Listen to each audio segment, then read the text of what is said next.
కాంగ్రెస్ ప్రభుత్వాన్ని పడగొట్టడానికి కొంతమంది బిల్డర్లతోటి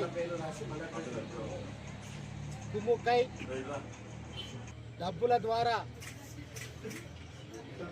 ప్రజల చేత ప్రజాస్వామ్యబద్ధంగా ఎన్నుకోబడ్డ కాంగ్రెస్ ప్రభుత్వాన్ని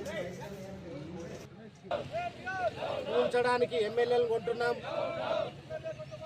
మరి కొత్త ప్రభాకర్ రెడ్డి చెప్పాలి, ఆ బిల్డర్లు ఎవరు, మరి ఎవరెవరితో నువ్వు మాట్లాడినావు, మరి ఏ ఎమ్మెల్యేతో నువ్వు మాట్లాడినావు, ఆ బిల్డర్లు అందరూ ఆ బిల్డర్ నువ్వేనా, నీ రియల్ ఎస్టేట్ వ్యాపారంలో నీ భాగ్యస్వాముల 10 సంవత్సరాలు రియల్ ఎస్టేట్ల ప్రభుత్వ భూములు అప్పనంగా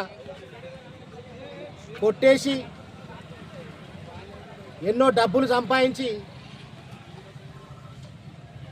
నువ్వు మరి ఆ రియల్ ఎస్టేట్ వ్యాపారులు ఎవరు, ఈ ప్రజాప్రభుత్వాన్ని పడగొట్టడానికి నువ్వు ప్రజలకు చెప్పాల్సిన అవసరం ఉంది.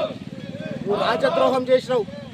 ఎందుకంటే ప్రజాస్వామ్యబద్ధంగా ఎన్నుకోబడ్డ ఒక శాసనసభ్యుడిగా ఉండి మరి డబ్బు ద్వారా అమ్ముడు పోయే సంస్కృతి